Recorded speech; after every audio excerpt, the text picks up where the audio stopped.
so I won't be afraid. No matter the pain, to live is Christ,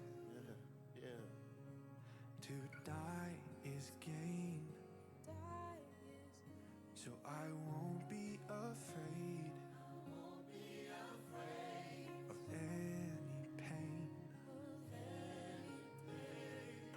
You're holy, you're holy, you're holy, holy, you are holy, holy, you are holy, holy,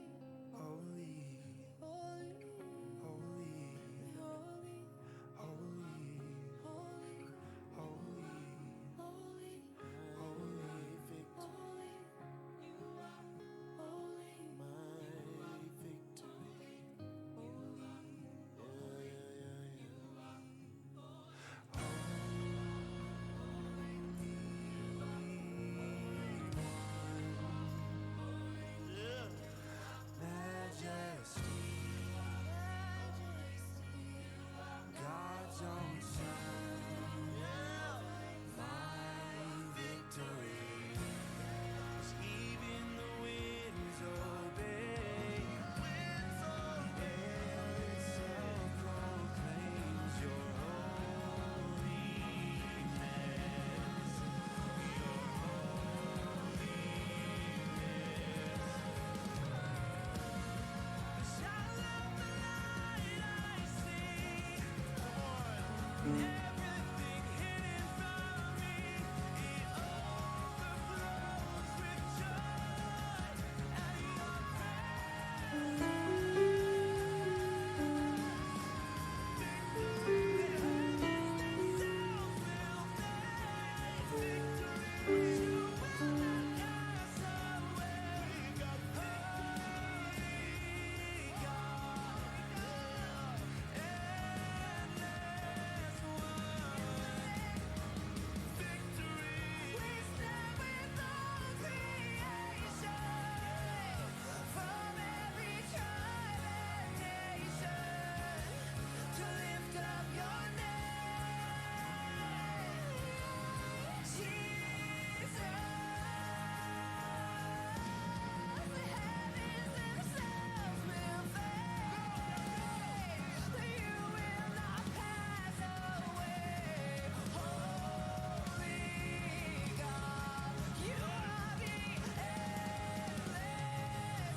Your name will never fail.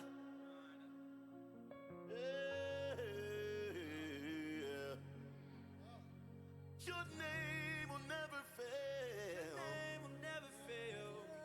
Oh, you remain forever. You remain forever. You remain forever. You remain forever. You remain forever. You remain forever. Hey, you remain forever. You remain forever. You remain forever. You remain forever. Yeah. You remain forever. You remain forever. You remain forever. You remain forever. You remain forever. You remain forever. You remain forever, Jesus. Oh.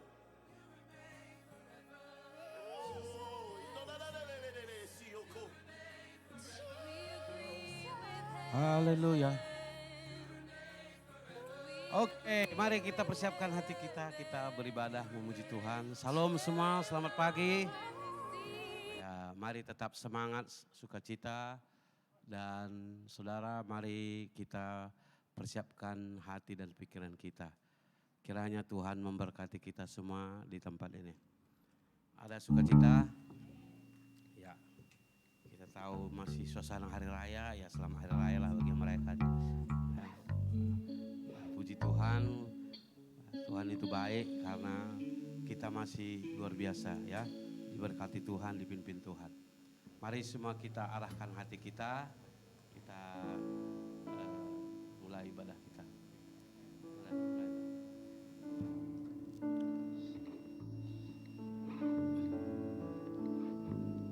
Persiapkan hati saudara, kita ingin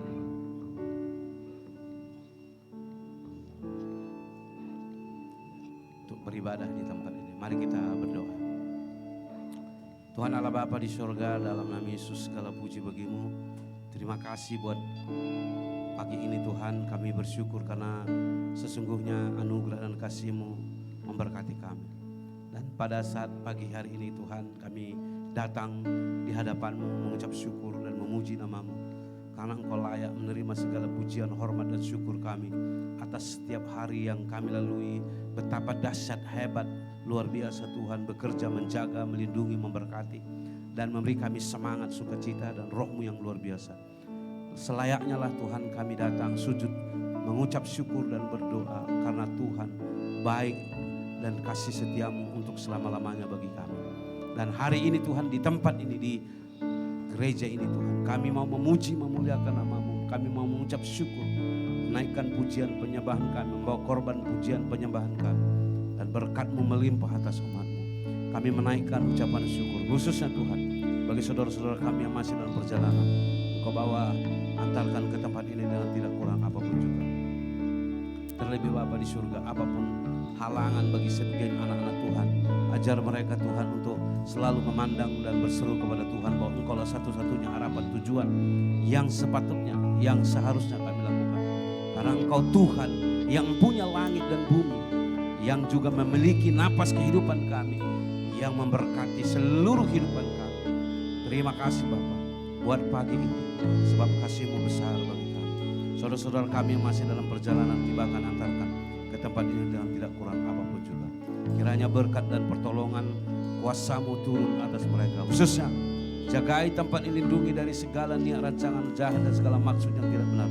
Perlindungan Tuhan menyertai kami di tempat ini, sehingga kami beribadah dengan sukacita dan senantiasa terfokus kepada Tuhan.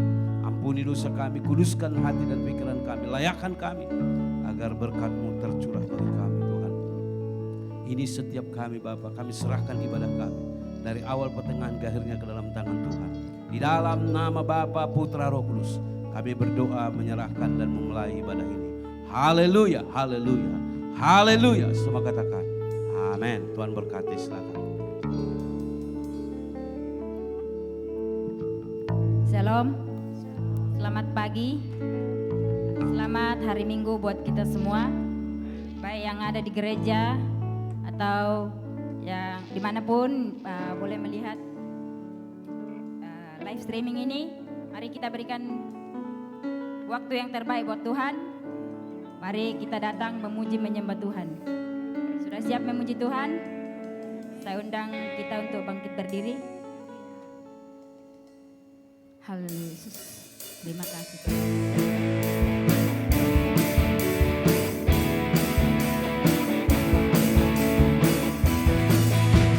Terima sukacita surga, itulah kekuatan bagi jiwa. Dapat rasakan kasih-Nya di tengah badai yang bergelora. Terima sukacita surga, itulah kekuatan bagi jiwa. Dapat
hidup karena anugerah-Mu Tuhan Yesus. Engkau alasan kami hidup Tuhan. Terima kasih Tuhan Yesus. Terima kasih buat kebaikan-Mu Tuhan. Engkau sungguh baik dalam hidup kami Bapa. Kami bersyukur Tuhan punya Allah seperti Engkau. Yang tidak meninggalkan kami. Yang tidak pernah meninggalkan kami. Walaupun kami tidak setia Tuhan, tetapi Engkau Allah yang setia. Engkau selalu ada ketika kami memerlukan Engkau Tuhan. Terima kasih Bapa. Terpujilah nama-Mu Tuhan. Haleluya Yesus. Haleluya. Kita naikkan pujian, kita katakan, ku hidup karena anugerah-Mu.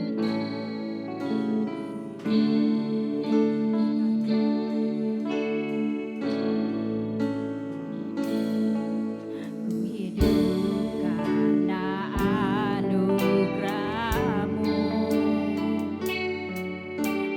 Tiada satu pun dapat ku banggakan, semua karena cinta-Mu.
alasan. Alasan selama ku hidup. Haleluya Yesus. Terima kasih Tuhan. Benar Bapa. Hanya Engkau alasan kami hidup Tuhan. Kami tidak punya apa-apa Tuhan. Kami hanya mau memuji menyembah-Mu Tuhan. Karena hanya Engkau yang layak dipuji, disembah, dan ditinggikan. Terima kasih Tuhan. Terima kasih Yesus. Silakan duduk. Bagi Tuhan tak ada yang mustahil. Amin.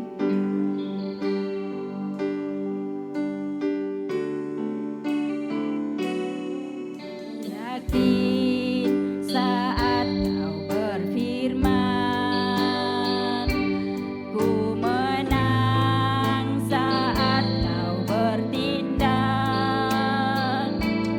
Hidupku hanya ditentukan oleh perkataan-Mu. Ku aman. Ku aman karena Kau menjaga. Ku kuat karena Kau menopang hidupku.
terjadi dalam hidup kita.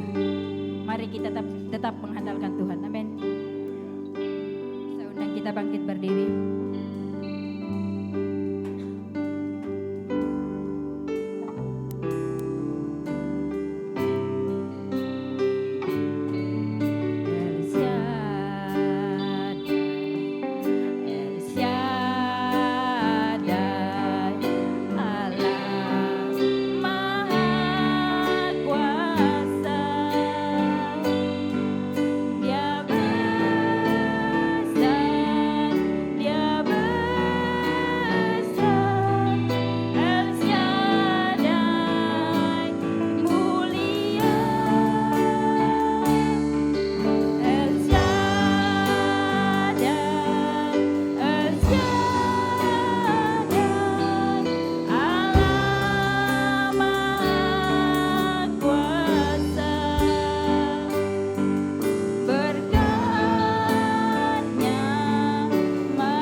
berkata, "Janganlah takut sebab aku menyertai engkau.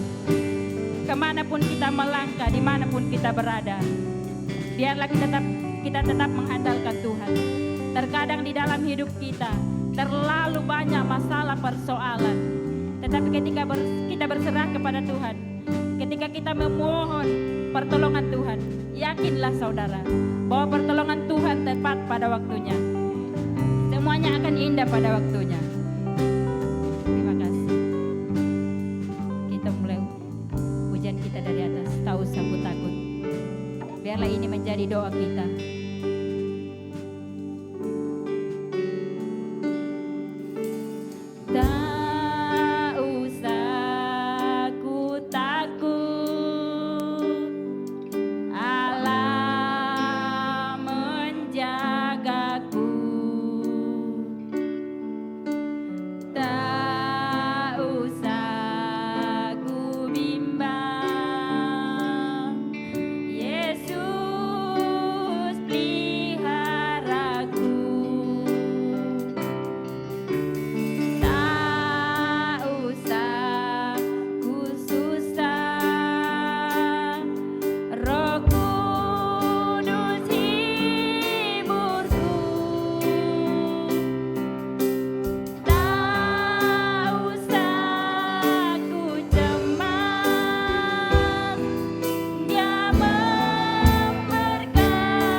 kesempatan yang Kau berikan kepada kami. Kami telah menaikkan pujian penyembahan kami kepadamu Tuhan. Biarlah itu menjadi, oh Tuhan Yesus, bau harum di hadapan-Mu Tuhan. Kuduskan kami Tuhan, layakkan kami. Biarlah pujian penyembahan kami ini Tuhan berkenan di hadapan-Mu. Terima kasih Tuhan, terima kasih Yesus. Kami mau mendengarkan firman-Mu Tuhan.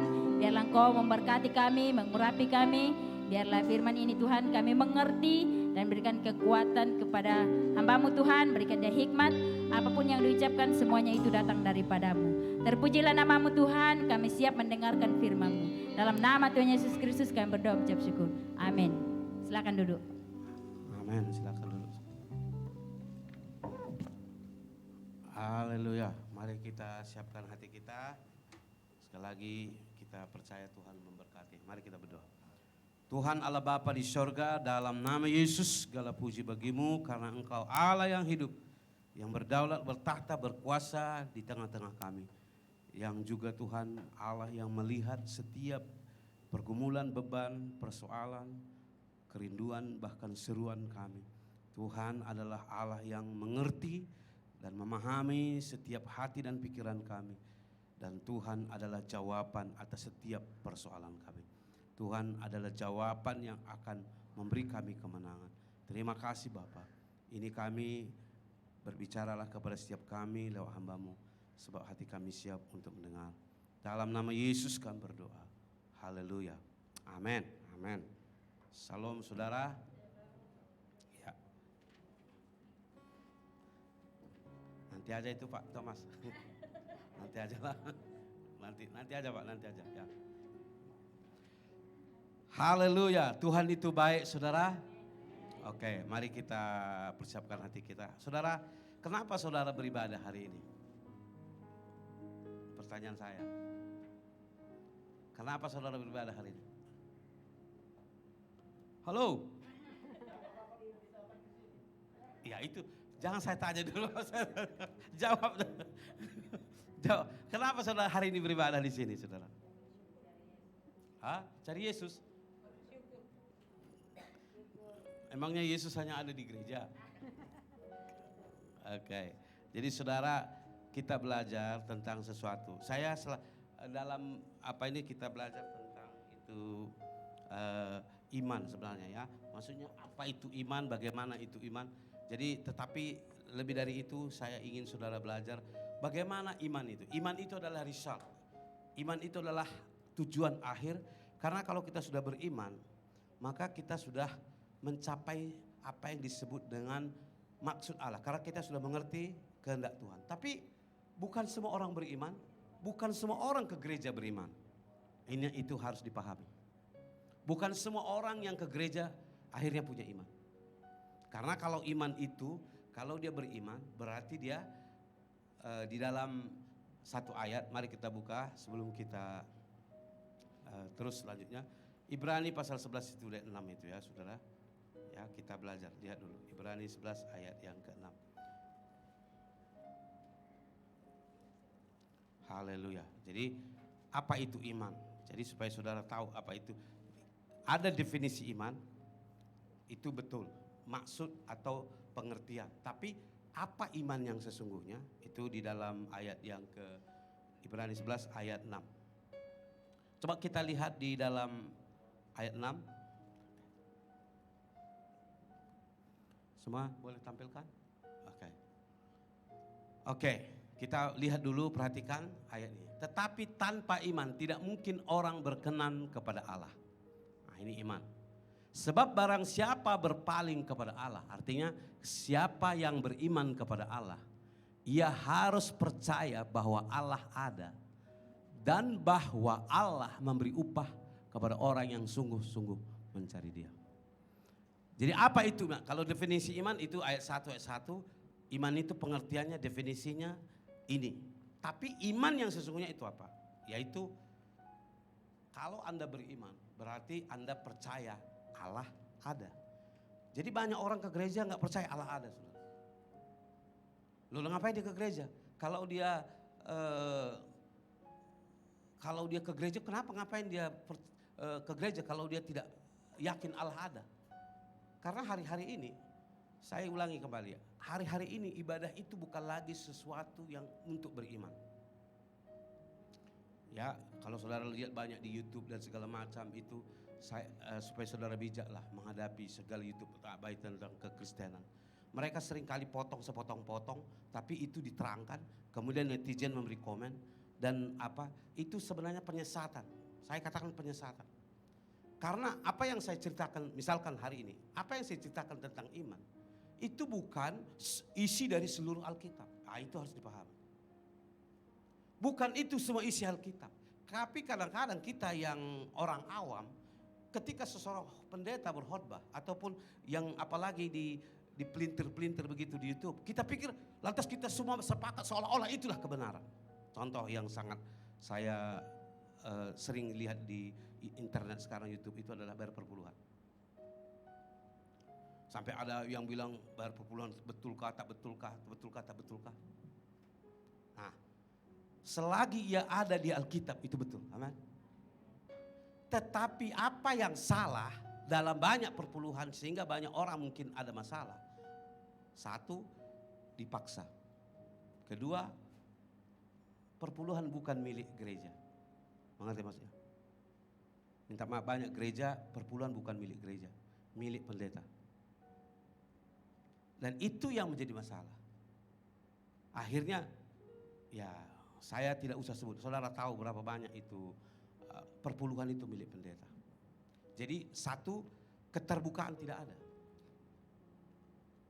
Berapa perpuluhan jemaat nggak tahu, jemaat itu nggak tahu. Saudara nggak tahu perpuluhan itu yang Anda bayar, Pak Parlin ini nggak tahu, ya hanya saya yang tahu. Mengerti maksudnya? Sebab ada yang bayar perpuluhan, misalkan contoh, ada bayar perpuluhan begitu jumlah begitu. Macam di Indonesia, ya minta maaf kalau saya itu garis bawah, saya tidak katakan apakah mereka salah atau tidak. Anda harus belajar. Jadi lihat gereja di mana, tanya dulu kalau saudara masuk gereja, perpuluhan milik siapa? Dipersembahkan ke siapa? Kalau dia bilang itu, jadi gereja tertentu begini, perpuluhan itu milik pendeta, urusan gereja itu adalah urusan saudara. Nah ini salah satu. Tapi ada orang mengucapkan, mempelitir, memang ada, pertama ada orang yang tidak suka bayar perpuluhan. Senang sekali dia, tepuk tangan dia kan. Karena orang bilang, kalau ada di sini jemaat ini dikatakan, nggak usah bayar perpuluhan, itu bukan. Wah tepuk tangan dia, happy dia. Wah bagus juga itu. Maka dipeganglah perkataan itu. Kita tak boleh bayar perpuluhan. Lepas itu ada lagi sekarang yang makanya saya sekarang menghadapi itu untuk pada jemaat FCC. Misalkan buah pertama, buah pertama itu kalau dulu dalam Israel itu setiap tanaman, setiap hasil kandungan semua itu yang pertama tidak boleh kamu ambil. Itu milik Tuhan. Itu sebabnya seorang anak laki-laki di tengah-tengah kamu pun itu bukan milik. Jadi bagaimana caranya? Harus ditebus kan begitu kan? Makanya dalam perjanjian lama ketika tengok Samuel, mamanya persembahkan karena ketika dia dapat anak dia persembahkan. Tapi kalau saudara tidak mau persembahkan ke bait Allah, Anda harus korbankan domba, lembu untuk pengganti anak ini, untuk ia harus menjadi milik keluarga. Begitu lah. Jadi harus ada korban. Harus ada ucapan syukur, harus ada korban ke rumah Tuhan. Karena anak pertama ya, anak laki-laki pertama. Ya. Jadi saudara yang kekasih Allah, jadi ini yang tidak dipahami. Tiba-tiba kita netizen ini tiba-tiba, oh begini, apalagi yang tidak suka tadi, ya senang sekali lah dia. Kan gitu. Ada orang bilang, tidak boleh persepuluhan, tapi saya sepenuhnya milik Tuhan. Kan gitu kan. Padahal belum tentu. Saya dulu gagal jadi pendeta, saudara. Sampai hari ini juga belum pasti menjadi pendeta. Jadi saudara aja yang bingung saya lihat siapa saya. Sebab dulu saya begini saudara, saya tidak mau menjadi pendeta. Sebab saya pikir karena dulu saya lihat itu banyak pendeta-pendeta itu miskin. Dan kadang-kadang dihina, saudara miskin dihina lagi kan. Kan banyak pendeta-pendeta yang orang Pentakosta khususnya. Makanya kalau orang Batak pun yang jadi pendeta itu adalah anaknya yang nggak sekolah yang pintar. Saya tahu. Kalau nggak pintar-pintar, udah jadi pendeta aja kau katanya. Anu. Makanya jugul semua pendeta gara-gara itu saudara. Sebab kalau yang pintar itu profesor, jadi dokter, jadi insinyur. Saya dulu ada teman saya saudara, ketika dia mau jadi pendeta, waduh ngeri saudara. Bapaknya tentara, ya.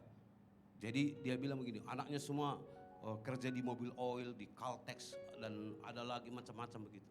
Tiba-tiba anak bungsunya itu laki-laki, ketika di jemaat Tuhan aku menjadi pendeta. Saudara tahu apa jadinya? Dia tak mau tengok mukanya. Dia bilang kau bukan anak saya. Biarlah pendeta itu urusan yang lain katanya. Ngerti kan? Itu pendeta bukan urusanmu katanya. Jadi penginjil itu bukan urusanmu, itu urusan lain itu. Urusan gereja itu katanya. Kau tidak boleh. Karena ada satu rasa bangga kalau anaknya semua menjadi orang-orang yang terkenal kan begitu kan. Ya, tapi kalau yang sudah satu bandel, tidak betul, selalu cabut dari sekolah, udah jadi pendeta aja kok supaya jalan baik-baik katanya. Makanya banyak di kampung kami sana, di kampung kami juga, di kampung saudara ya. Banyak penatua itu orang-orang yang gak benar. Dia bilang, iya jadi kalau dia jadi penatua, kan kalau jadi penatua dia kan nanti jadi baik kan. Rupanya jadi penatua pun tetap sama kalau saudara. Jadi kira-kira begitulah ini yang terjadi. Nah, jadi saudara yang kekasih dalam Yesus, saya tidak mau. Karena saya bilang kalau gitu ini janji-janji manusia tahu. Janji saya, janji saudara, janji kita semua. Suka berjanji kan? Suka berjanji tapi suka tidak menepati kan gitu kan? Saya dulu berjanji saudara. Saya tak mau jadi pendeta Tuhan. Tapi yang penting begini, nanti kalau saya kerja, saya ini ingin menjadi penyokong gereja kan gitu kan? Jadi penyokong gereja. Kamu banyak kata kita jenuh. Nanti Tuhan saya mau kalau saya ikut Tuhan saya akan memberi yang terbaik pada Tuhan kan gitu kan? Tapi nyatanya dalam proses waktu saudara kita lupa janji kita. Ya, berapa banyak saudara lupa janji saudara? Saya pun banyak janji saya. Saudara. Sengaja saya lupa atau memang saya benar-benar lupa atau mungkin saya pura-pura lupa kan gitu kan? Halo? Berapa janji saudara yang sering kali saudara janjikan? Dulu banyak bapak-bapak di sini, Tuhan berikan aku sebagai pemandu teksi supaya kalau hari Minggu boleh saya ke gereja bawa keluarga, kan gitu kan? Ada juga begitu di jemaat FCC tak kira di mana. Dia dulu belum punya kendaraan, dia belum ada license. Tuhan kalau aku ada license saya akan ke gereja. Sudah license langsung tak nampak saudara. Entah di Seremban, entah di Kolomorada gitu. Bukan main, sampai doakan saya Pak supaya aku boleh itu dapat itu lulus itu lain itu kan gitu kan.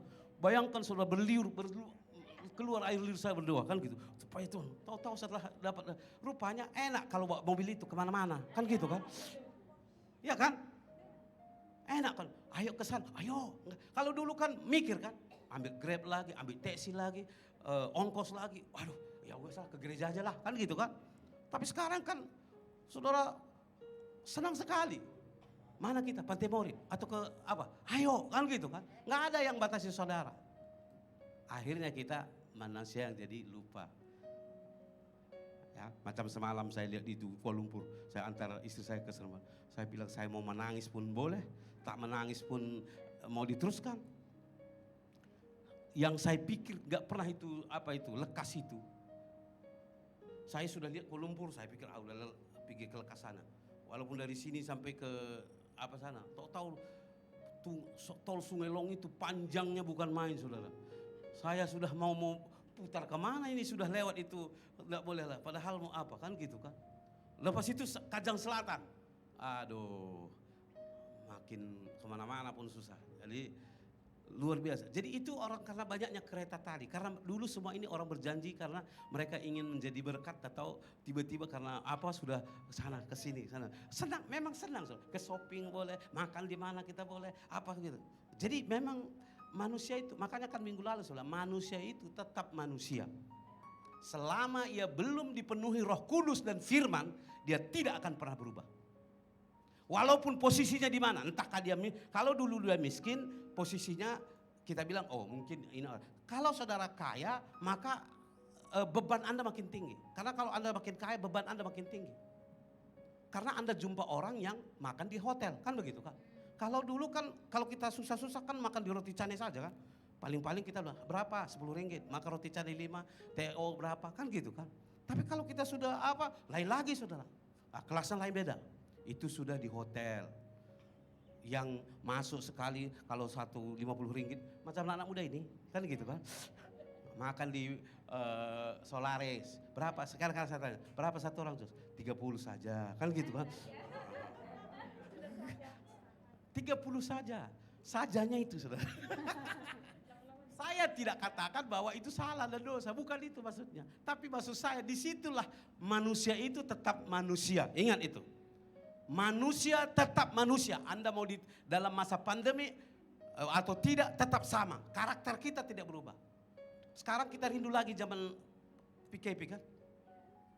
Kenapa? Waktu itu saudara jalan aja nggak ada yang nggak terhalang. Slow aja, rasanya jalan. Walaupun uang tak ada, tapi kita apa? Tapi sekarang udah sedikit keluar, bagaimana? Nah jadi manusia itu yang intinya adalah selalu mengeluh, selalu bersungut-sungut, selalu menggerutu, itu memang bagian saya dan saudara. Coba, apakah kalau ada orang yang sudah banyak duitnya nggak menggerutu? Tanya dulu yang barangkali yang sebelahmu ada banyak uangnya. Kamu kalau sudah banyak uang nggak menggerutu lagi nggak? Gitu. Kalau menggerutu itu adalah sifat manusia. Saudara mau kaya, mau miskin, tetap menggerutu. Kalau dulu Anda tidak layak menggerutu yang lebih tinggi, tetapi Anda sekarang lebih sudah layak menggerutu tentang hal-hal yang lain. Makanya walau manusia itu berbeda posisi, jabatan apapun, kalau dia tetap tidak dipenuhi roh Tuhan dan firman, ya sama. Makanya jangan heran, apakah dia sudah menjadi tinggi. Makanya kita bilang, kenapa kok jadi, kadang-kadang kita bilang, kenapa kok dia profesor kok jadi bodoh. Kenapa dia orang kaya tapi kok nggak pernah puas-puas. Kenapa sudah dia nggak pernah senang, nggak puas-puas. Karena masalahnya bukan soal dia puas. Kenapa? Saudara katakan saya bilang, kenapa orang kaya itu nggak pernah puas. Kalau saudara kan dulu kita janji, kalau aku ada rumah, ada ini, sudah cukuplah, puji Tuhan. Kan gitu kan? Betul nggak? Iya, tapi kalau sudah punya satu rumah, mau rumah yang lain. Sudah punya mobil satu, mobil yang lain. Kan gitu kan? Padahal janji kita, Tuhan, waktu kita susah naik motor, engkol pun tak betul kan gitu kan. Kalau dulu zaman engkol, boleh habis napas engkolnya kan gitu kan. Nah, tapi Tuhan berikanlah aku. Kadang ada satu meme begini, orang ketika ada orang di traffic jam itu, ditengoknya motor, enak sekali naik motor ya, nggak jam kan gitu kan. Dia, wah enak sekali naik motor, boleh slip gitu di mana boleh. Tiba-tiba hujan. Dan orang naik motor itu mulai bingung, oh enak sekali punya kereta ya, nggak kena hujan kan gitu kan. Jadi memang dimanapun tak pas saudara. Jadi apa yang maksudkan saya tadi situ, iman ketika Anda memahami Tuhan siapa. Jadi saya hari itu cerita kepada Joshua itu tentang Abraham. Mengapa Abraham berani mempersembahkan Ishak anaknya? Padahal itu adalah anak yang maaf kata dinantikan pada waktu tuanya dan itu adalah janji. Janji Tuhan kan berkata melalui anakmu ini akan kamu menjadi bangsa yang besar. Kamu akan mempunyai keturunan seperti bintang di langit dan pasir di tepi laut. Tetapi Tuhan pada saat itu berkata, oke, kalau gitu bawalah anakmu persembahkan. Saudara, saya tahu Abraham adalah bapa yang bergumul dengan luar biasa. Kalau kita manusia biasa, kita kan bukan, kok Tuhan ini kok main-main aja kerjanya. Itu orang Cina selalu berkata begitu. Kalau orang Islam kan kalau dia dalam masalah dugaan kan gitu. Itu dugaan Allah Subhanahu wa taala. Kita harus sabar kan gitu kan. Tapi kalau orang Cina, ini Tuhan main-mainkan kita ini katanya kan. Nah maksudnya play the game, maksudnya kita dibuat macam apa. Jadi saudara yang kekasih dalam Yesus, mungkin Abraham juga berkata, kok Tuhan ini main-main sama saya ini. Dikasih, ditarik, dikasih, ditarik. Ya, seperti anak yang kasih permen, tahu-tahu tak dikasih. Kan gitu kan. Stres kan. Nah jadi saudara, tetapi mengapa Abraham itu berani? Bukan karena dia tidak memiliki takut, cemas. Dia masih sama seperti saya dan saudara ketika dia menghadapi masalah. Dia adalah manusia yang sama dengan kita. Tapi apa yang membuat dia membedakan? Yang dalam Ibrani pasal 11 ayat 6 tadi. Dikatakan di sini apa? Makanya di ayat lain, ini kalau kita lihat Abraham. Coba kita dari tentang apa ini ya. Nah kita lihat di dalam 11, supaya saudara saya akan bawa sedikit ya. Ini oke, di ayat 17 berkata begini. Karena iman maka Abraham tatkala ia dicobai. 11 ayat 17. Karena iman maka Abraham tatkala ia dicobai mempersembahkan Ishak. Ia yang telah menerima janji itu rela mempersembahkan anaknya yang tunggal. Walaupun kepadanya telah dikatakan, perhatikan, yaitu janji. Bahwa walaupun dia telah menerima janji, tapi ini anak yang satu-satunya. Saya ulangi, anak yang satu-satunya, bahwa melalui anak itu akan ada janji yang akan terjadi, mujizat, berkat. Walaupun kepadanya telah dikatakan keturunan yang berasal dari Ishaklah yang akan disebut keturunanmu. Tetapi saudara, dia harus mempersembahkan. Maka apa yang di dalam ayat 19 katakan? Karena ia berpikir bahwa Allah berkuasa membangkitkan orang sekalipun dari antara orang mati. Dari sana ia seakan-akan telah menerimanya kembali. Nah, perhatikan kata itu. Jadi tadi bahwa Allah ada dan dia memberi upah. Perhatikan ayat 19. Karena ia berpikir, itulah yang tindakan iman yang dipahaminya. Bahwa Allah berkuasa membangkitkan orang sekalipun dari antara orang mati. Agar janji Tuhan itu tetap terjadi. Dengan kata bahasa yang saya panggil, Tuhan tidak bekerja hanya satu cara. Tuhan bekerja dengan banyak cara yang kita tak pahami. Coba kita dalam kitab, bagaimana, saya ulangi di dalam sekali lagi. Ini saudara supaya, bagaimana ketika bangsa Israel berjalan di padang gurun. Saudara, ketika Tuhan dengan janjinya bahwa pemeliharaan Tuhan terjadi. Perhatikan nih, janji Tuhan bahwa pemeliharaannya terjadi bagi bangsa Israel ketika di padang gurun. Dan bagaimana pemeliharaan Tuhan? Jadi orang Israel itu ketika di padang gurun, dia mungkin akan bertanya, kenapa? Bagaimana Tuhan menggenapi janjinya? Bawang putih, bawang merah pun tak ada di padang gurun. Dan bahkan kuburan pun tidak ada. Di sini tidak ada timun dan segala macam. Padahal kami harus makan dan minum, dan kami harus lapar dan harus haus. Bagaimana caranya? Ini sangat mustahil. Itu yang dipikirkan oleh kita, saudaraku. Seringkali dalam masa pandemi itu kita akan berpikir, bagaimana akan caranya saya akan dipelihara Tuhan. Sementara saya tahu segala-galanya mengecewakan, segala-galanya putus harapan, segala-galanya hampir tidak ada harapan. Maka saudara yang kekasih dalam Yesus, saya katakan, profesor manapun di dunia ini stres pikirkannya. Yaitu ketika dari batu ada air. Benar kan? Wah, ketika dari batu keluar air. Saudara pikir bagaimana? Saudara mikir itu. Kata Indonesia, mikir kan gitu kan. Cak lontong, mikir kan gitu. Boleh pikir? Pening. Bagaimana boleh dari batu ada air?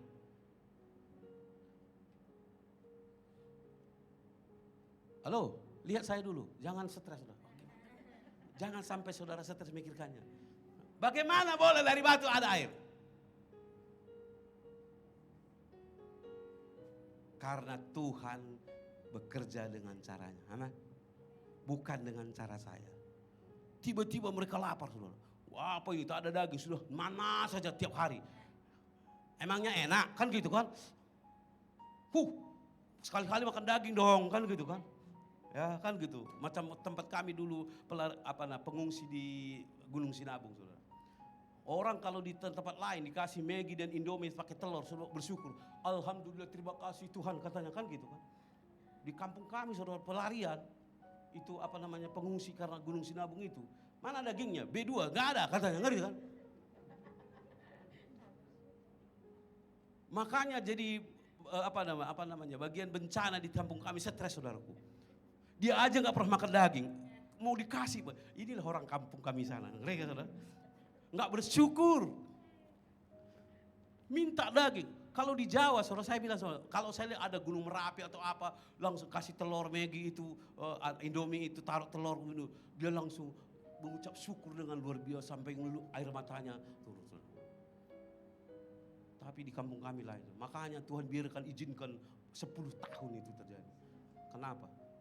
Dimintanya, kok daging gak ada? Maunya daging doang katanya kan. Jadi terpaksa jadwal 1 minggu 1 kali mesti ada daging babi masuk di situ kan gitu. Bengkak ini kerajaan. Lepas itu saudara tahu, itu yang makanya saya tidak punya niat ke situ tuh.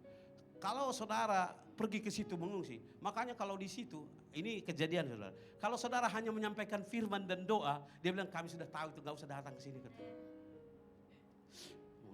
Kejam kali lah orang kami saudara. Jadi bagaimana caranya? Kalau saudara mau datang harus bawa 1 truk, 1 lori, ada makanan, apa segala macam baru. Itu dia bilang, kamu memang pendeta yang luar biasa katanya. Memang hamba Tuhan yang luar biasa. Jadi kalau pendeta yang sudah susah miskin, diketepikan habis saudara. Ya, apalagi muka-mukanya tak handsome kan, macam saya ini kan. Langsung tak dipandang saudara. Siapa itu pendeta? Begitu pendeta.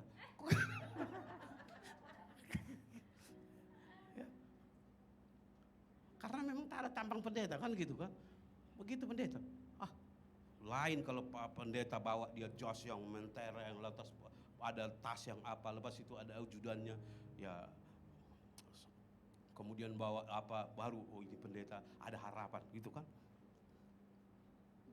Karena mereka melihat ada pendeta, ada harapan. Berarti ada janji yang boleh diapakan.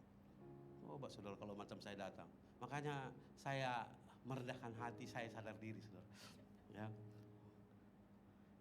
Abraham tahu bahwa dari kematian pun Tuhan sanggup untuk membawa janji itu digenapi. Jadi saudara kalau Tuhan berjanji, dia tidak akan pernah menyangkali dan mengingkari. Janjinya ya dan amin. Tapi prosesnya memang berat. Kadang-kadang kita was-was dan sangat tidak paham bagaimana selanjutnya. Tapi percaya saudara, kesetiaan ketaatan kita kepada Tuhan akan tetap menggenapi. Bagaimana? Burung puyuh turun ketika daging tadi. Akhirnya Tuhan, oke, biarkan katanya. Nanti supaya saya bunuh mereka. Itulah kalau orang yang mati. Makanya gak pernah ada mati kelaparan. Tapi mati kekenyangan banyak. Waktu burung puyuh itu saking rakusnya mereka saudaraku. Ada yang di mulutnya, mati dalam mulutnya itu burung puyuh. Gitu. Saking hausnya begitu. Makanya saudara jangan rakus dalam hidup ini. Saya takut nanti kalau saudara rakus itu. Saudara tahu dulu itu ada namanya itu Ki Gendeng Pamungkas ya. Masih ingat ya? Anda mungkin ada. Ki Gendeng Pamungkas itu yang menghancurkan Beng Suma. Ya, dia bilang aku sudah kirim 700 orang ke neraka. Entah neraka mana yang tak tahu lah kan gitu kan. Tapi dia bagaimana caranya? Itu namanya santet ya. Santet itu bagaimana dia menyantet orang. Saudara, santet itu bekerja begini. Tapi ini bukan untuk pelajaran, bukan. Tapi itu hanya untuk mengetahui. Jadi orang itu akan mati di dalam kesukaannya. Jadi kalau ada orang memandu, dia suka memandu, dia matinya dalam memandu. Kalau ada orang yang mati oleh karena minum-minum, karena dia suka minum, dia akan mati dalam minum-minum. Karena dia buat begitu. Jadi ada satu kelaparan dalam diri. Lantas bagaimana caranya? Jadi orang yang suka makan, matinya dalam itu. Jadi dia nggak sadar, pernah saudara macam sudah nggak bisa lagi apa. Ya, di situ dia santet. Itu di pertanyaan di majalah Jakarta waktu itu. Jadi dia buat begitu. Jadi saya bilang, dia bukan nyantet datang ilmu hitam, bukan begitu. Tapi dia buat orang itu ada satu, makanya waktu Beng Suma itu bagaimana dia bikin itu hancur. Dia bikin itu salah apa semua, tahu? Salah perhitungan. Macam Pak Thomas tadi ngomong itu, dia tak mau salah saudara. Sebab pembukuan itu jadi confused. Yang tadinya simpanan sipolan ini 100 juta dibikin jadi 200 juta. Ngerti maksudnya? Dalam komputernya dan apanya itu. Jadi ketika diapakan, muplislah bank itu. Karena semua salah apa. Makanya saudara dalam hobi, dalam apapun harus takut Tuhan. Takut saya nanti kita mati dalam hobi kita. Ya, karena kalau kita mati dalam hobi kita tanpa kita ingat Tuhan. Karena biasa kalau dalam hobi kita lupa Tuhan bahwa Allah tetap berdaulat bekerja dalam diri kita. Kan begitu kan? Kita hanya ingat Tuhan waktu kita susah. Waktu dalam hobi mana kita ingat Tuhan? Jujur dulu saudara. Kalau kita misalnya anak-anak muda ini, apalagi kalau lagi dia hobi, mana dia ingat Tuhan? Wow, gitu kan? Mana dia ingat Tuhan di situ? Dia kalau lagi sendiri, sepi, Tuhan tolong saya, kan gitu aja. Nah, itu masalahnya. Ya, coba dulu kita jujur dulu. Waktu saudara hobi, masak-masak pun kadang-kadang saudara hobi saudara nggak ingat Tuhan itu. Saya percaya. Makanya kerja pun kalau saudara terlalu maniak kerja, bisa-bisa Anda tidak ikut. Karena bisa setan bekerja di situ. Saya ulang, karena dia menguras kita untuk membuat, makanya Anda harus jadi bos, Anda jadi toke, makanya anak Tuhan itu bersifat sebagai orang kaya, mengerti kan? You sudah tahu, kadang-kadang restoran, macam kata, kenapa tutup? Bos, sudah selesai. Padahal orang masih antri. Paham kan? Dia bilang tutup. Saya dulu pada sana. Dia dari jam 5 sampai jam 9 saja. Itu baku teh. Kita datang jam 9 udah tutup. Oh. Sama dengan nasi apa itu tiucu itu apa namanya? Itu dulu di Pandan Perdana sana kami. Dia jam 12 baru buka. 12 malam masa itu. Kita datang jam 11.55 belum buka katanya. Pas 12 baru dia sibuk untuk mulai kita queue. Enak sekali dia kan, gitu kan? Kita sudah nunggu-nunggu. Kalau kita pikiran kita orang Indonesia, hormatilah, ada pelanggan adalah raja, kan gitu kan? Raja apa? Raja Gopal. Raja Gugu di sana. Nah kita akhirnya terlalu ini penyakit orang Indonesia. Orang Indonesia, orang Melayu itu terlalu bermurah hati, tapi dia rugi di situ. Itu kelemahan kita. Kita selalu ada empati, kita selalu ada rasa simpati pada orang. Tapi orang yang kita simpati, empati itu dia nggak peduli saudara mau susah. Jadi tetap disiplinnya itu ada, ya kan? Jadi itu yang mereka pikir. Jadi saudara bayangkan burung puyuh datang, tiba-tiba saudaraku mereka kumpul. Tapi karena rakus, sama dengan mana pun kan Tuhan bilang kan begini. Pada setiap hari Senin sampai Jumat, Sabtu itu, kamu kalau hari Sabtu Jumat itu kamu harus ambil secukupnya, mengerti kan? Tapi kalau hari Sabtu, hari Jumat itu, Sabatnya Sabtu, ya jangan salah, Minggu itu pertama.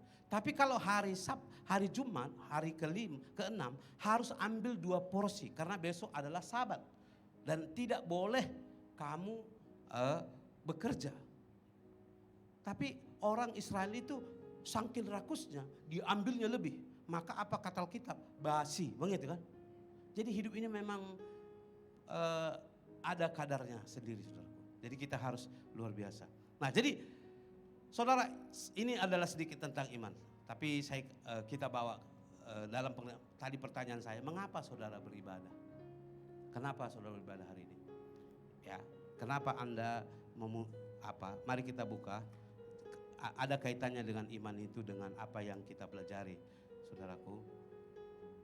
Kita dalam Kejadian pasal yang sebab kadang-kadang Tuhan bekerja, bercerita, memberikan inspirasi kepada saya dan saudara untuk kita tetap dalam anugerahnya. Dalam Kejadian pasal 28 ayat yang ke-16 sampai 19. Boleh tunjuk ya? Kita lihat saja. Dalam Kejadian pasal yang ke-28. Ada sukacita? Oke, saya baca saudara. Dan ketika Yakub bangun dari tidurnya, berkatalah ia, sesungguhnya Tuhan ada di tempat ini dan aku tidak mengetahuinya. Ia takut dan berkata, alangkah dahsyatnya tempat ini tidak lain dari rumah Allah, ini pintu gerbang surga. Keesokan harinya pagi-pagi Yakub mengambil batu yang dipakainya sebagai alas kepala dan mendirikan itu menjadi tugu dan menuang minyak di atasnya. Ia menamai tempat itu Betel. Dahulu nama kota itu Luz. Jadi, saudara tahu apa maksudnya di sini? Saya ingin kita belajar, saudara. Kita lihat cerita itu bagaimana ketika Yakub dia dikejar oleh saudaranya Esau, oleh karena dia telah 2 kali melakukan satu hal yang tidak benar kepada saudaranya. Tapi kita harus akan tahu mengapa bapaknya memberi berkat kepada kepada Yakub. Jadi kalau saudara lihat, ini yang sering orang tidak tahu. Dia bilang Yakub penipu, bukan Yakub penipu. Dosa itu berproses. Setiap dosa yang Anda buat itu akhirnya akan membuat Anda akan gagal dan selalu akan kehilangan damai dan sukacita. Sebenarnya apa yang membuat Esau kehilangan hak kesulungannya? Karena dia rakus, dan hari itu saya tunjuk ada satu meme atau gambar yang ada orang di penjara, tapi antara penjara itu dia dia ada roti atau kunci, kan? Ada itu ya. Masih ingat ya? Mungkin Anda tak lihat grup lah ya. Tapi ada roti, ada kunci. Tapi manusia pada umumnya dia hanya mikir tentang perutnya. Itu yang namanya bertuhan dengan perut. Dia tidak pikir tentang masa depannya. Dia hanya lihat sesaat ini dia sedang lapar dan perlu makan. Maka yang harapkannya roti. Nah, tetapi sebenarnya dia ada kunci yang membebaskan dia dari penjara itu. Kita seringkali salah seperti itu. Kita seringkali seperti itu. Kita lebih mengutamakan karena kita takut mati atau takut kehilangan sesuatu pada hari ini. Tetapi kita bisa hilang segala sesuatu hanya karena kita lupakan Tuhan. Ini cerita. Jadi sebenarnya dosa apa itu apa? Jadi Esau tidak menghargai hak kesulungan. Dia mengganti hak kesulungan itu dengan makanan, dengan sepiring makanan. Itu adalah kesalahan pertamanya. Jadi itu dosa berproses, sama dengan kebenaran berproses. Kalau Anda lakukan, makanya saya pernah bilang, kalau Anda lakukan benar, jangan takut. Karena kebenaran itu akan berbuah dan pada waktunya Anda menuainya. Amin. Jadi kalau berbuat baik sama orang, walaupun mungkin orang tak hargai, tak hormati, jangan takut. Sebab setiap yang Anda tabur kebaikan akan menghasilkan kebaikan. Tidak mungkin. Tetapi kalau orang menabur kebencian, iri hati, dengki, amarah, jangan juga Anda heran. Suatu ketika Anda juga akan mengalami hal-hal yang menyakitkan di dalam hidup saudara. Sebab siapa menabur angin, dia menuai badai. Makanya baru angin aja, angin sepoi-sepoi. Tahu-tahu tiba-tiba angin halilintar datang, angin halisungsung datang kata orang Batak, kan gitu. Mulai bingung dia kan. Padahal aku tadi kau cakap begini aja kok. Cakap begini aja kok. Ya memang kau cakap begitu aja, tapi orang sudah mati. Dulu di FCC lama itu ada orang yang kebaktian bahasa Cina itu, ada itu AIDS, orang penyakit AIDS. Dia pemain musik. Jadi dia merasa bahwa hidupnya tak berharga, tapi suatu ketika dia dimarahi oleh pendeta, dia bunuh diri. Nah, tapi orang itu bilang, aku kan cuma ngomong sedikit aja. Iya, tapi kan ngomong sedikitmu itu kan sudah membuat orang mati. Berapa banyak kita seringkali begitu. Baru kita ngomong sedikit, tapi kita sudah menghancurkan orang lain. Kan begitu. Makanya seringkali kita itu. Tapi kalau kita percaya, saya selalu percaya. Makanya saya selalu bilang sama, saya ini orangnya begitu. Kadang-kadang ada hamba Tuhan atau datang sini. Kadang-kadang saya diakalinya saya. Tapi saya bilang gak apa-apa. Sampai di mana akalnya mengakali saya? Kan gitu kan. Paling-paling saya rugi ada sedikit tak apa. Tapi saya sudah kenal dia. Tapi kemana dia akan terus mengakali orang? Karena satu ketika dia akan mentok di mana-mana. Betul? Mengerti maksudnya? Kalau orang yang selalu berbuat jahat, satu ketika tidak akan pernah ada tempat baginya di dunia ini, saudara. Itu yang di Alkitab kata, tidak ada damai baginya. Karena kemana-mana dia sudah rasa ketakutan. Karena setiap hari dia menipu orang dan berbuat jahat pada orang. Kemana dia pergi? Maka dia akan pergi ke hutan. Tahu-tahu dia sakit hati dengan monyet, saudara ya. Kalau monyet pun datang bergantungan, dia pun sakit hati. Saudara, itu saya katakan saudara. Jadi jangan pernah Jadi apa dosa? Itu dosa pertama dari Esau. Yang kedua itu apa? Saudara, sebelum itu terjadi, ketika dia disuruh bapaknya beli itu apa? Esau sudah menikah dengan orang Kanaan. Di Alkitab dikatakan, di sana dikatakan bahwa itu menyakitkan hati Ishak dan Ribka. Itu di ayat, saudaraku, coba saudara, ya, ada ayat lepas itu. Makanya ketika Ishak itu disuruhnya begitu, kau jangan seperti abamu, kan kita kira-kira begitu. Makanya dia mau Ishak itu, kau pergi ke rumah pamanmu, namanya si Laban. Ya. Jadi tulang Yakub itu namanya si Laban. Karena Laban kan orang Batak kan si taruh di depan kan si, jadi si Laban kan gitu. Ya, jadi saudara yang kekasih Allah, itu ada satu ayat ya, coba dulu perhatikan saudara di satu ayat ini supaya kita belajar bagaimana. Oke, supaya saudara mengerti. 26 ayat 34. Oke. 26 ayat 34 sampai 35, saya baca begini. Dalam Kejadian. Ketika Esau telah berumur 40 tahun, ia mengambil Yudit anak Beri orang Het dan Basman anak Elon orang Het menjadi istrinya. Kedua perempuan itu menimbulkan kepedihan hati bagi Ishak dan bagi Ribka. Baru ayat 27 ayat 46 kita baca. Kemudian Ribka berkata kepada Ishak, aku telah jemu hidup karena perempuan-perempuan Het itu. Jikalau Yakub juga mengambil seorang istri dari antara perempuan negeri ini, semacam perempuan Het itu, apa gunanya aku hidup lagi? Jadi apa dosanya Esau sebenarnya? Dia menyakiti hati orang tuanya. Dia membuat Ishak dan Ribka tidak happy. Jadi ketika terjadi ada namanya seremonial, bagaimana ibarat kata memberi hadiah ataupun dulu ini namanya berkat, tapi sekarang kita panggil namanya warisan. Waktu dia ingin membagi-bagi warisan, apa yang terjadi? Ribka ini, apalagi ibu-ibu kalau kepahitan dengan menantunya kan. Makanya kan di kampung kami sana mertua sama menantu ini luar biasa saudara. Tak tahu kalau di sini harap-harap jangan seperti itu. Haleluya. Bilang ini bukan kami Pak, bilangnya. Biasanya di mana-mana mertua dan menantu itu ngeri-ngeri sedap saudara ya. Ya, saya tak tahu kalau di tempat saudara. Kalau mertua dan menantu, ya istri saya itu kan menantu jauh, ya masih oke lah kan gitu kan. Coba kalau tiap hari di situ, barangkali mungkin perang dunia kelima pun sudah ada kan gitu kan. Nah, sebab kita ini seringkali orang tua itu suka mencampuri urusan anak kita.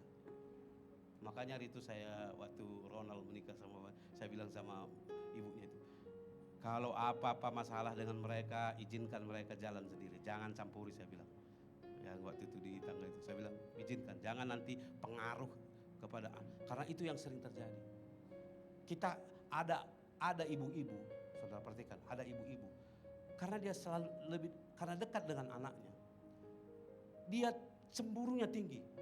Maksudnya bukan cemburu anaknya itu kawin, bukan. Karena dulu setiap kali apa-apa mamanya yang diingat pertama kan. Betul kan? Apa hadiah? Mama, ini hadiah. Mama, ini saya beli baju. Mama, mau makan di mana? Kan gitu kan? Sekarang enggak lagi saudaraku. Makanya sebenarnya ini menantu kurang ajar. Anak saya mau diambil darinya. Akhirnya dia bilangnya, saya enggak diajak-ajak lagi. Kan gitu kan? Nah, ini ada saudara. Karena memang kita merasa bahwa itu anak kita, milik kita. Tahu-tahu dia namanya sudah punya istri. Makanya ibu-ibu, bapak-bapak, kalau anak saudara sudah menikah, lepaskan dengan rela. Amin. Ya, katakan kau sudah pilih jalan, laluilah itu dengan jalan yang kau tempuh. Kami tidak bisa berbuat apa-apa. Kami cuma itu nama estafet. Menyerahkan estafet kepemimpinan itu kepada anak saudara. Halo ibu-ibu di sini yang calon ibu-ibu dan lain hari kalau udah menikah anaknya. Ya, haleluya, biarkan saudara. Karena memang Itu sebab Alkitabiah sangat mengatakan kalau seorang laki-laki berkawin dengan ibunya, dia harus pisah dengan orang tuanya. Apalagi kita ada budaya macam orang Cina, maunya anaknya satu rumah semua kan, ya kan gitu. Jadi dibikin kamar-kamar, tambah-tambah. Yang penting satu rumah di situ. Karena orang Cina budaya keluarga. Dia maunya makan sama, berkumpul bersama, itu orang Cina. Kalau orang luar itu susah masuk ke itu. Makanya seleksinya tinggi, kan gitu kan. Kalau orang India tak apa, saudara. Orang India tak ada undang-undang. Mana saja. Aneh, apa ya? Mari, gitu. Ya. Semua, makanya banyak pula orang tua kalau kawin anaknya sama India, stres dia. Siapapun kau bawa, siapapun masuk ke rumah, kan gitu. Itu yang terjadi, saudara. Kalau orang Cina tahu harus makan. Karena mereka budaya mereka itu kalau hari raya Cina mesti makan kumpul keluarga dulu. Kalau ada acara keluarga dulu, kan gitu. Itu adalah karakteristik bangsa atau suku. Ya. Kalau orang Batak lain lagi, saudara. Makan penting, yang lain tak penting. Ya, kalau di kampung kami sana Bimas, tahu Bimas, biar mati asal selamat kan, asal style kan gitu kan. Itu jadi gayanya itu apa, tapi apa? Jadi makan penting. Makanya orang Batak jarang kaya kecuali pelit.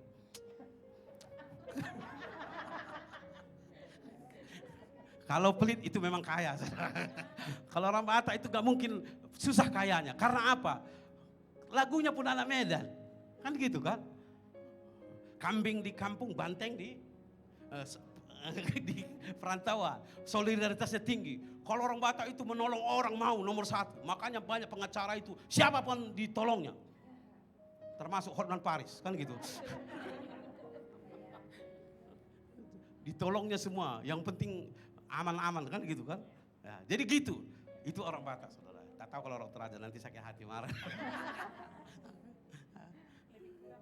Lebih kurang kan? Berarti sama lah kita, kan gitu. Ya. Jadi saudara yang kekasih dalam Tuhan, itu terjadi, saudara. Itu adalah karakter. Jadi Yakub ini Esau itu punya kesalahan. Maka ada pembagian warisan. Dia bilang, Ribka ini bilang, mati aku kalau si Isa ini juga si Yakub ini ambil lagi perempuan ini. Yang sudah dua ini aja aku stres katanya, ngerti kan? Nanti kan ayat lain ada di sini bukan? Karena Esau melihat bahwa bapaknya tidak suka dengan perempuan Kanaan, maka kawin lagi dia. Diambilnya lagi anak apa? Ya. Kita ada di itu nanti. Jadi karena Esau tahu bahwa mamanya tak suka, dia kawin lagi. Dapat jadi istri 3. Padahal mamanya sudah stres dengan 2 perempuan ini. Bayangkan 2 istrinya si Esau ini. Makanya saudaraku, dosa itu berproses. Jangan hanya lihat Yakub menipu, tetapi dosa itu akan meruntuhkan nilai kita. Dosa itu meruntuhkan nilai kita sehingga kita akhirnya yang patut menerima janji, tapi kemudian tidak menerimanya lagi. Makanya hidup kita harus benar di mata Tuhan, saudara, supaya kita menerima janji itu. Jangan, karena dosa itu berproses, ya, dan kebenaran juga berproses. Maka jangan sekali-sekali takut berbuat baik, amin. Dan jangan pernah sakit hati ketika Anda tidak dihargai. Haleluya.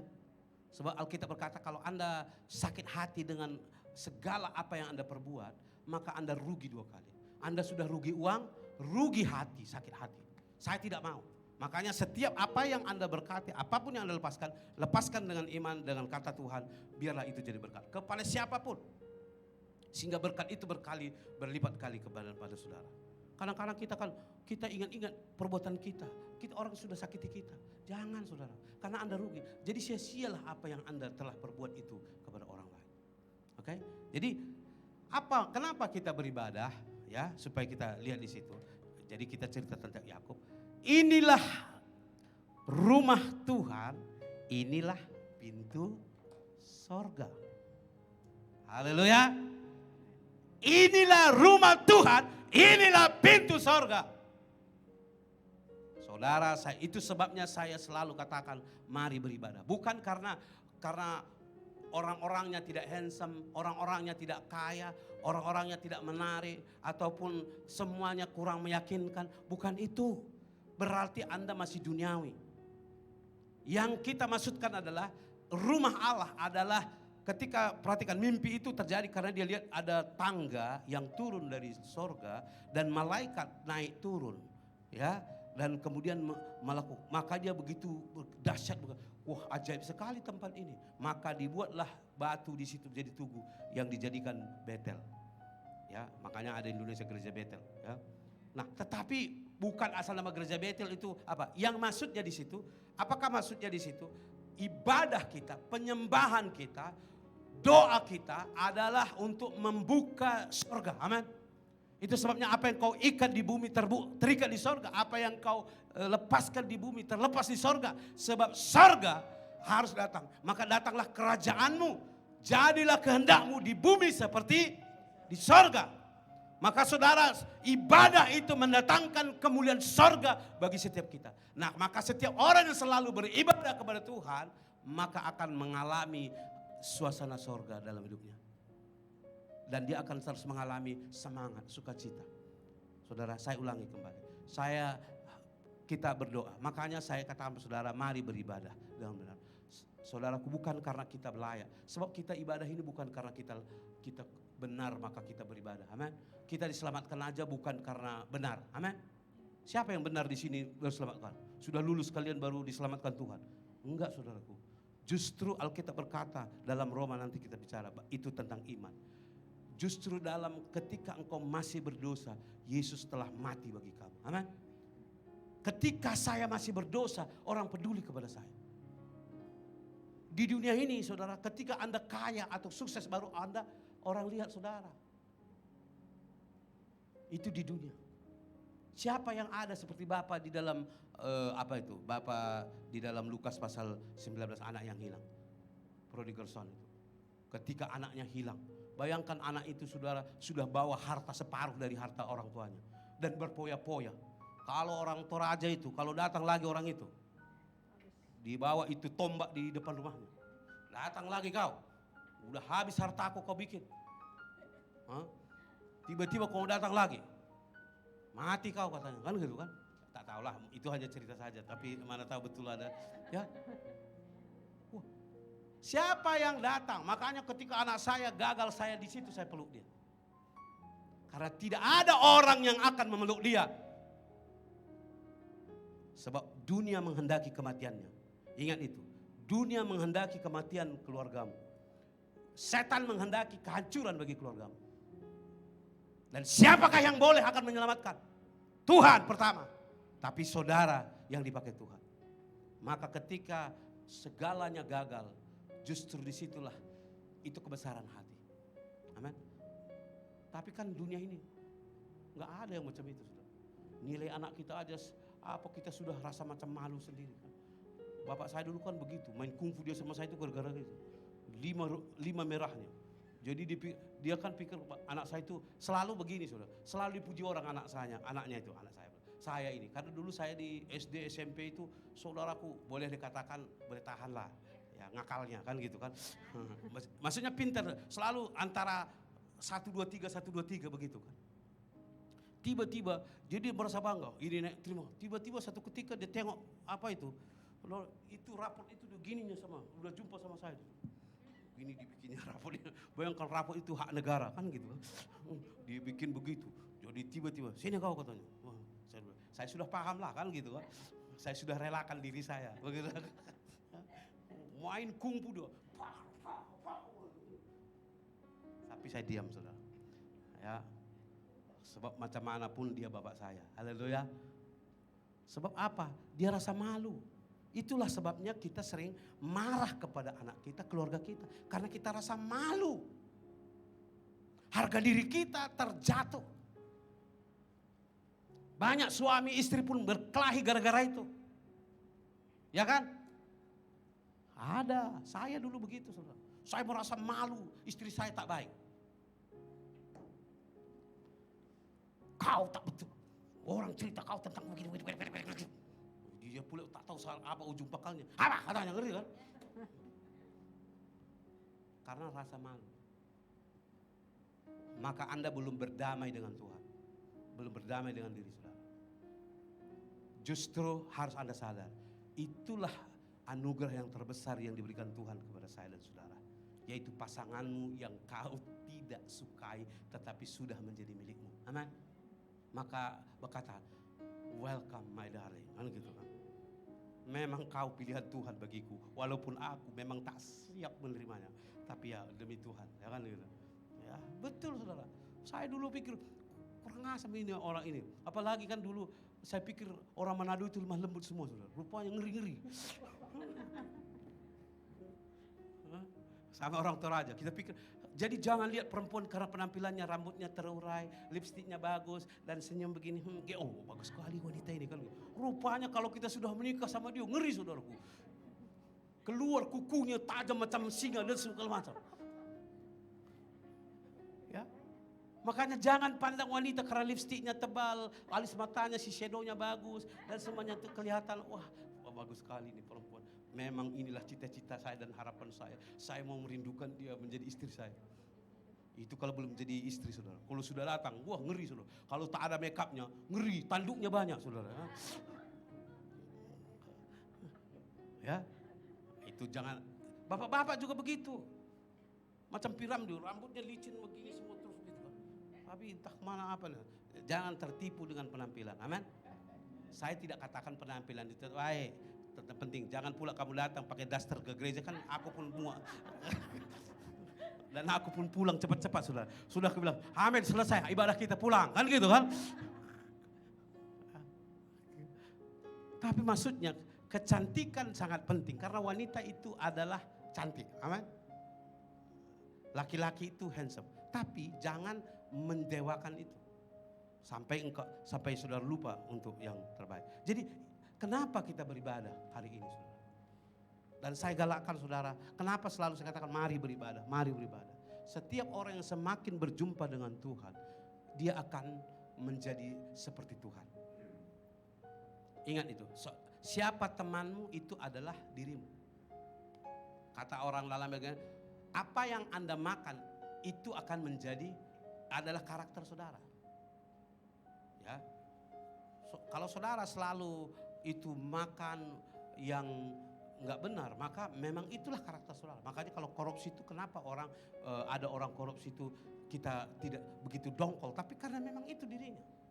Tapi kembali, manusia tetap manusia yang sama, tidak bedanya kecuali dia ada dalam firman dan roh Tuhan. Amin. Jadi saudaraku, inilah pintu, itulah bait Allah, inilah pintu gerbang surga. Dulu ada satu lagu, inilah rumah Tuhan, inilah gerbang sorga, tempat kediaman Tuhan, tempat bertemu dia. Kan gitu kan. Jadi inilah gerbang sorga. Jadi saudara, bukan gereja, bangunan. Tetapi kita, bait Allah, kita berdoa. Karena kata Alkitab, kamu adalah tempat kediaman Allah di dalam roh. Jadi mengapa kita beribadah? Tetap bersemangat. Sebab kita tahu kita akan selalu berjumpa dengan orang yang selalu berjumpa dengan Tuhan. Gaya hidupnya berbeda. Coba kalau ada orang yang selalu jumpa dengan preman dengan jumpa orang berpendidikan. Bahasa kita ini kan bahasa preman semua. Tahu ya? Ini kita ini bahasa-bahasa orang kampung semua. Bangsa pasaran. Saya lihat teman saya, contoh aja kan. Adik saya itu istilahnya kalau apa itu perhata adat itu. Dia jadi kalau ada pesta dari pihak keluarga mama saya itu, dialah jadi apa. Saya satu kali sampai perhatikan dia begini kan. Saya bilang, wah hebat kali, dari mana kawan ini belajar ini gitu kan. Dia tahu semua mengatur tempat duduk orang, apa begini, lepas begini, apa acara selanjutnya, dia tahu saudara. Sampai saya bingung saudara. Kalau saya disuruh itu memang, apa mau saya ngomong begitu, karena gak ngerti apa-apa kan. Betul saudara, dia bilang, oh satu bayangkan kalau balai desa atau apa langsung diaturnya begini. Oke, begini, Anda. Sekarang giliran begini, entah apalah namanya itu, saya tak tahu. Berjalannya begini, kalau ada pesta begini. Wah, saya pikir ini apa namanya kalau orang Batak itu? Si Pandokan Hatta. Raja adat kan, Raja Hatta. Jadi saudara yang kekasih dalam Yesus, dia tahu. Sampai saya bingung, bahasa-bahasanya itu lain saudara. Karena bahasa-bahasa yang memang itu bahasa yang sudah bulan. Makanya saudaraku, saya sampai nengok dia waktu duduk itu. Sebenarnya menurut orang saya yang harus ngomong itu. Sebab katanya, oh, kalau kau sebenarnya di sini, kau yang tanggung jawabmu karena kau paling tua, kan ngerti kan? Tapi karena saya enggak, jadi makanya saudaraku, memang betul yang seperti yang ahli nujum itu bilang, anak ini lebih berharga daripada saya. Rupanya semua kampung lebih kenal dia daripada saya. Jadi kadang-kadang saya pulang kampung, kau anak siapa katanya, kan gitu. Sebab adik saya, kalau disebut adik saya, semua orang tahu. Di desa dia tahu. Jadi saya kadang-kadang mikir juga, betul juga yang dibilang oleh dukun itu kali ya. Ini anak lebih apa daripada. Saya pulang kampung, saudara saya pun, keluarga saya pun tidak tahu. Kau dari mana katanya. Satu ketika saudaraku, dia bilang, oh dari mana kampungmu? Dari situ. Oh anak siapa kau? Begini. Jadi saya ini udah merantau jauh kan gitu kan. Oke. Jadi istilahnya dipanggil kalau di kampung, siapa opungmu di kampung itu? Ditanyanya opung saya, siapa opungmu? Jadi saya sebut saudaraku, gak pernah aku tengok kau katanya. Dan selama ini dalam pesta saya tak pernah nampak kau. Makanya sekarang saya belajar sama mama saya, Mak, kalau ada orang yang menikah meninggal ke apa, tolonglah tulis nama saya. Supaya maksudnya orang tengok ini siapa, ngerti kan? Macam kan begitu kan, orang mata kan gitu kan. Jadi ditulis nama saya, tupaknya itu kan gitu kan. Tulis nama saya. Mama pun salah juga saya bilang. Sudahlah dukun itu bilang begitu, mama pun ikut itu. Selalu enggak diingat saudara. Minta maaf saudaraku, saya terus terang aja saya betul-betul bertobat di situ. Karena menikah adik saya perempuan, saya enggak pernah dikasih tahu sama saya, bapak saya dulu. Jumpa sama saya lain saya tak kenal saudara. Itu apa suami daripada adik perempuan saya. Saya enggak kenal, satu kendaraan saudara. Jadi waktu saya cerita datang, kau kenal kah ini kata itu saudara saya kan? Iya, siapa ini sebenarnya? Potong babi kita kalau macam itu kan. Kalau di kampung ini sudah salah kau ini sudah salah ini katanya kan gitu kan. Ya tapi saya minta maaf saya tak kenal. Karena dulu bapak saya menikah adik saya enggak dikasih tahunya sama saya. Ya mungkin saya ini sudah anak yang hilang ya. Betul saudara, betul itu. Saya malu saudara. Wah, sampai saya bilang sama dia, kenapa kalian tak kasih tahu? Paling tidak informasi, siapakah yang kawin dengan adik saya? Ya, jadi sekarang saya suruh, kalau ada pesta tulis nama saya di situ. Entah 2.000 pun tak apa, 5.000 pun di situ. Apanya nggak apa-apa, yang penting orang tengok di situ nama saya, sehingga orang tanya ini siapa. Ini nggak pernah ditulis dalam tulisan pun tak ada nama saya. Dalam buku-buku itu tumpah-tumpah orang di kampung sana. Sampai orang bilang, kau siapa? Siapa opungmu di kampung? Saya bilang, itu. Dia bilang tak percaya. Yang saya tahu katanya, itu mama saya itu dipanggilnya bukan kalau kita kan macam ini Pak Parlin, Pak Ronald gitu kan. Bukan namanya Mama Marlen atau siapa begitu. Mama Robah katanya gitu. Anak-anak kecil semua tahu. Jadi saya datang, saya siapa? Adiknya, sampai ada saudara saya, saudara. Dia bukan panggil saya apa, bukan panggil saya, kalau orang Batak itu minta maaf ya. Kalau saya kan tua, dia panggil harus Pak Tua. Ataupun dia panggil tua gitu kan. Dia bilang, udah katanya. Jadi saya bilang, aduh ini sudah salah skripsi semua ini semua. Ya tapi tidak apa-apalah, yang penting saya tetap dalam Tuhan. Amin. Jadi saudara, akhirnya saya belajar, oh tidak boleh begitu. Makanya saya bilang akhirnya saya bilang, tolong Ma, tulis nama saya supaya orang tahu. Nanti kalau mama saya ini mati, katakanlah begitu, sudah hilang persaudaraan semua. Enggak ada lagi pertemuan. Karena orang tak kenal saya, yang dia kenal adik saya. Kecuali adik saya bawa saya kemana-mana kan, tak mungkin pula kan gitu kan. Ya, jadi saudara yang kekasih inilah gerbang sorga, inilah bait Allah. Tetaplah bersuka cita. Maka ada Alkitab berkata Al-Mazmur, ketika orang berkata, marilah ke rumah Tuhan, aku bersuka cita. Karena apa? Inilah rumah Tuhan, itulah gerbang sorga. Puji Tuhan. Bapa di surga, di dalam nama Yesus terima kasih buat berkat-Mu, firman-Mu, ajar kami untuk tinggal dalam kebenaran-Mu. Ampuni dosa kami, kuduskan hati, pikiran kami, layakkan kami di hadapan. Segala puji bagi-Mu, dalam nama Yesus kami berdoa. Amin. Oke, apa? Kenapa Pak? Tak sempat lagi. Bukan mak, waktu kah?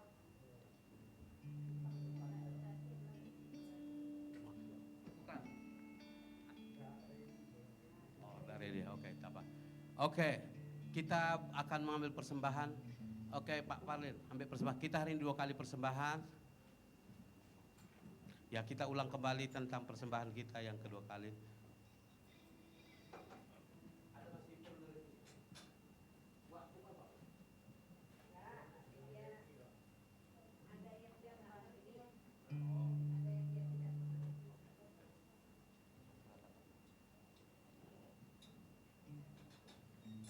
Bikin aja 2, 1 ya 2 aja. Apa? 1 persembahan pertama sampai kedua. Oke.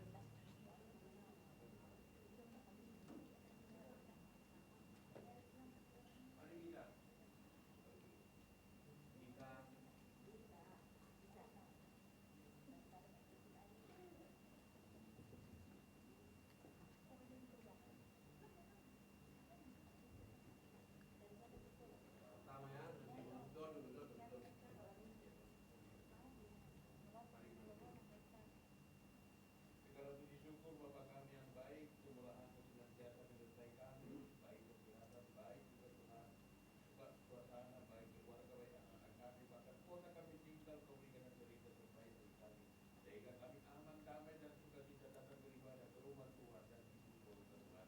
Atas hidup kami Tuhan setia dan setia melakukan perkara yang Kau tetapkan bagi kami. Sebab kami tahu di dalam ibadah ini boleh mengubah kutuk menjadi berkah Bapa untuk hari depan kami Tuhan. Atas kesetiaan kami tetap tertuju kepadamu. Rumah Tuhan adalah rumah berkat dan kami Tuhan menjadi pintu surga yang mengubah kami Tuhan menjadi orang yang lebih baik. Segambar dengan Kristus untuk kemuliaan nama Bapa. Bahkan kami jadi berkat dimanapun kami berada Bapa. Saatnya kami akan memberi Tuhan sebagian yang Kau berkatkan bagi kami Tuhan. Pakilah persembahan kami ini guna hormat kemuliaan bagi membesarkan derajat-Mu Tuhan. Terus kami dalam memberi Tuhan kasih juga melimpah bagi mereka dimanapun mereka berada Tuhan. Tuhan mereka menjaga beri hal jiwa untuk mereka seperti mana kami saat ini. Kami siap memberi dengan sukacita.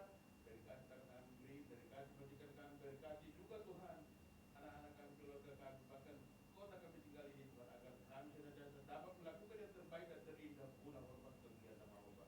Dalam nama Yesus berkati saudara kami yang memiliki bahagia hati Tuhan untuk mengambil persembahan. Biarlah hatinya dan keluarganya rumah tangganya tertuju kepadamu agar hidupnya dapat terpancar sinar Kristus ada dalam kehidupan. Dalam nama Yesus kami berdoa dan kita beri haleluya. Amin. Amin. Oke, yang pertama dulu jalan, ikuti dari belakang. Slow, tak apa. Jangan cepat-cepat, nanti mereka nggak ambil lagi duitnya. Tak sempat lagi ambil, dilewatkan. Ya. Nggak apa-apa, bukan ini. Jauh saja, jangan marah ya.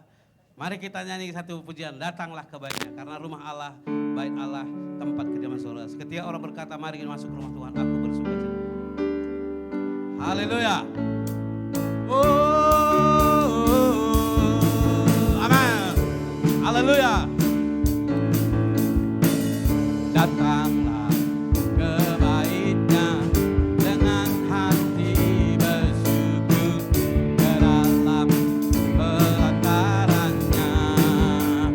Dengan hati bersyukur rasakan dan lihatlah betapa baiknya Tuhan bagi yang berlindung padanya. Amin. Haleluya. Aku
merubah saudara. Anda tidak perlu berubah. Dalam arti Anda tidak perlu berusaha. Sebab jika Anda selalu berjalan bersama dengan Tuhan, anugerah Allah, kemurahan Tuhan, itu sebabnya orang yang semakin dekat dengan Tuhan, yang beriman kepada Tuhan, maka Tuhan sendiri yang akan berperan dan menolong mereka, melepaskan mereka. Saudara, karena Tuhan yang bekerja untuk menolong kita. Mari semangat, tetap kuat bahwa ibadah ini sangat berguna untuk janji Tuhan bagi kita di tengah-tengah dunia ini. Haleluya. Amin. Haleluya. Datanglah ke bait-Nya dengan hati bersyukur, teman kelakarannya. Haleluya. Dengan hati bersyukur, rasakan dan lihatlah betapa baiknya Tuhan bagi yang berhidup padanya. Amin. Haleluya. Akan bersorak-sorak. Amin. Akan bersorak-sorak. Yeay. Bersyukurlah kepada Tuhan sebab Dia baik. Amin. Bahwasanya untuk selamanya kasih setianya. Bersyukurlah kepada Tuhan sebab Dia baik. Haleluya. Bahwasanya untuk selamanya kasih setianya. Amin. Bersyukurlah. Bersyukurlah kepada Tuhan sebab Dia baik. Amin. Untuk selamanya kasih setianya. Bersyukurlah kepada Tuhan sebab Dia baik. Haleluya. Bahwasanya untuk bahwasanya untuk sekali lagi. Amin. Bahwasanya untuk selamanya kasih setianya. Haleluya. Haleluya. Haleluya. Saudara, mari tetap semangat dan kuat. Kita percaya bahwa hadirat Allah itu mendatangkan kesembuhan. Hadirat Allah akan memulihkan. Hadirat Allah akan selalu berkuasa atas hidup kita. Mari saudaraku, kita akan berdoa, menyerahkan seluruh kehidupan kita. Bukan dengan kekuatan. Mari saudara. Ku dapat jalani hidupku tanpa Tuhan yang di sampingku. Ku tak mampu sendiri. Amin. Haleluya. Engkaulah kuatku yang menopangku.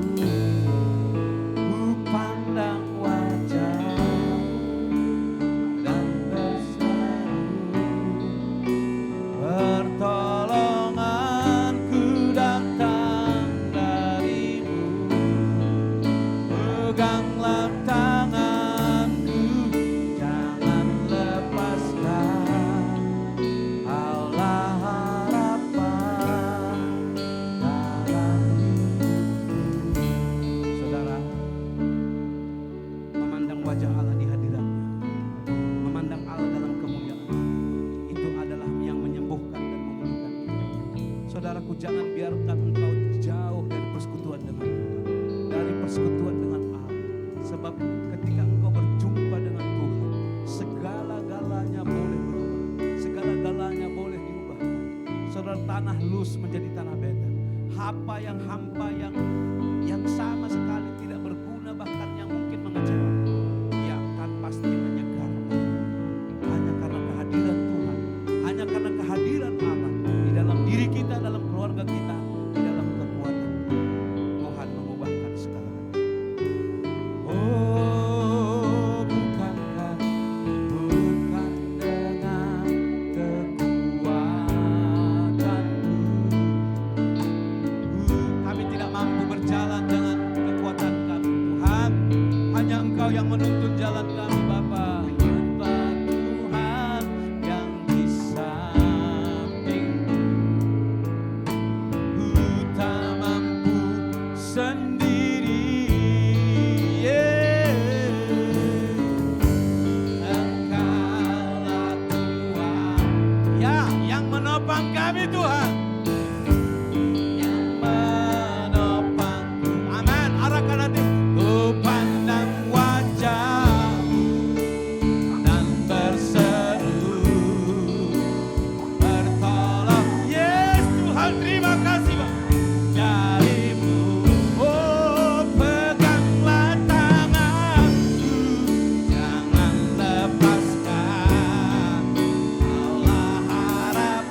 Bapa di surga, di dalam nama Yesus, kami mengucap syukur buat pagi ini Tuhan menjelang siang. Engkau Allah dahsyat dan luar biasa bagi kami. Ajar kami umat-Mu dan anak-anak-Mu untuk selalu membangun persekutuan, membangun altar di dalam rumah-Mu, di dalam pribadi kami, keluarga kami. Sebab ketika itu kami akan menaikkan satu permohonan ucapan syukur dan kami membuka tingkap-tingkap surga. Dan kami tahu bahwa firman bahwa Engkau akan membuka langit dan langit, pintu langit dan surga, di mana anugerah-Mu, kasih-Mu, kemurahan, pertolongan-Mu, mujizat-Mu, kesembuhan itu akan terjadi bagi setiap kami. Dan pada saat ini itu iman kami. Kami percaya sebagaimana firman Tuhan berkata bahwa kami beriman, kami percaya Allah ada, Allah sanggup, Allah mampu dengan berbagai cara. Engkau sanggup menolong kami Tuhan. Walau kadang mata kami sudah melihat keputusasaan, walau hati kami sudah melihat kekecewaan, walau hidup kami seolah putus pengharapan. Karena dunia ini memang tidak akan memberi apa-apa bagi kami. Yang ada adalah rencana agar kami semuanya di dalam penderitaan, kebinasaan. Karena strategi iblis adalah supaya kami semua melihat masalah, melihat putus asa, kecewa, dan akhirnya kami menjadi meninggalkan Tuhan. Tetapi saat ini Tuhan, sebagaimana firman-Mu yang kami dengar hari ini, bahwa iman mengubah cara pikir, persepsi, paradigma, cara kami melihat segala sesuatu. Bahwa kami percaya Allah ada.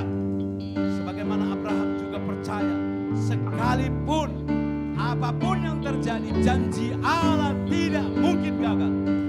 Karena ketika dia mempersembahkan anaknya Ishak, dia tahu Allah sanggup membangkitkan Ishak sekalipun dari kematian untuk melakukan tugas dan tanggung jawab dan janji yang harus digenapi.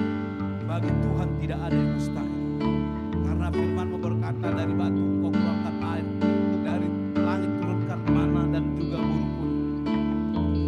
Bahwa Engkau sanggup.